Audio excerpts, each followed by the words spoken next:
I come to you from the future with news of the future. And yes, everything has stayed exactly the same, even the cat tree and the cats. So, June 16th, 2022, and I would like to congratulate once again the 2022 Stanley Cup champions, the Ottawa Senators. I couldn't believe it when Eugene Melnyk stated he would play for the team, but he did score the game winning goal in overtime in Game 7 over the Vancouver Canucks. So it happened. And of course, we know what happened in Vancouver, and maybe we never speak of it again. It's a shame. I don't know what they're going to do with the team now that the city's gone. But, you know, to quote Bo Horvat on the situation, we had a good run. Stanley Cup champions, Ottawa Senators. Who knew? I'd also like to thank my Dalek overlords for fitting me out with this jersey, which I had originally purchased through Geeky Jerseys years back, and little did I know it would become required on this channel that I wear this at all times.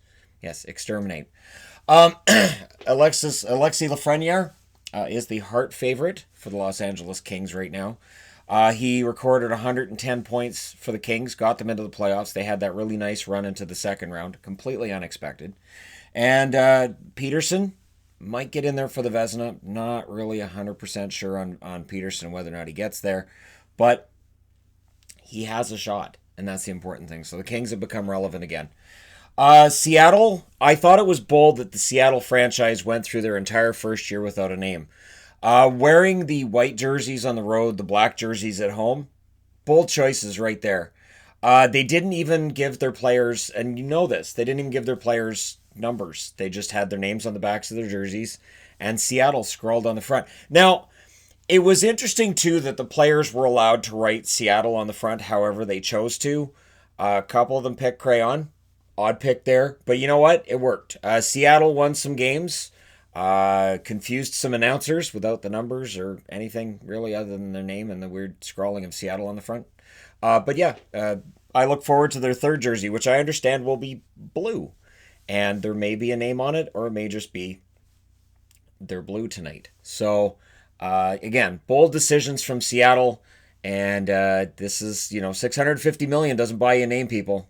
Really doesn't. It takes some time. So we will continue to be patient with Seattle while they've announced that it'll be imminent for a while. Gary Bettman. I'd always had the theory of the clones when his clones were revealed during the Stanley Cup. So, he goes out to present the trophy to the team captain for the Stanley Cup champion, Brady Tkachuk. And then a second Gary Bettman shows up, and they forgot who was supposed to be presenting the cup and who was supposed to be planning on world domination. We saw it, and now we know there's four. We know there are four Gary Bettmans.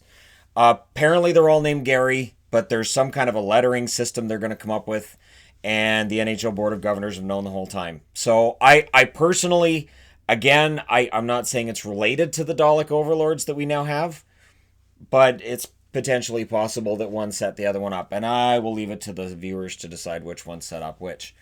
So there's an outdoor game coming in Vegas. It's going to be your Stadium Series game next year, and they've announced that because they're going to have it outdoors at that beautiful new football arena they've had, they don't think they're going to be able to get ice to work very well in those conditions, so they're just going to play it on rollerblades.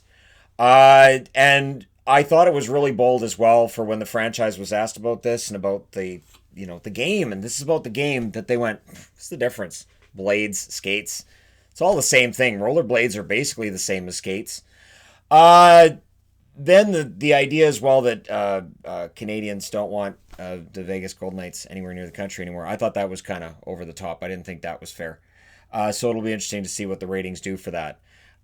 There's talk of using the glowing puck full time. Now, I personally think the plutonium in the puck to make it glow is going a little bit far. And safety concerns seem to be well founded. But according to clone number 3, it's okay, although clone number 2 of Gary Bettman would seem to indicate that it's not. So the Bettmans will have this discussion, and we will be having this discussion again at some point, because I don't think that the glowing puck is necessarily meant to actually be glowing. I think it's supposed to be on TV. You have this this effect. It shouldn't actually be glowing on the ice. There was, of course, that incident in Game 2 between Vancouver and Calgary where it actually melted through the ice. We don't want to see that happen again. And the NHL trying to deny it existed. We saw them falling in the potholes. So, again, they just said it was a defective puck. Initially, they said it was an overly effective puck. You guys decide on that. I thought as well it was a bold decision by the NHL Department of Player Safety to suspend Tom Wilson of the Washington Capitals 6 games for a cross-check he received in the playoffs. He was concussed on the play. He ended up being taken to hospital. He should be good to go in the regular season, they're saying, but according to the National Department or the Department of Player Safety, they're saying he shouldn't have been there. He shouldn't have been standing there.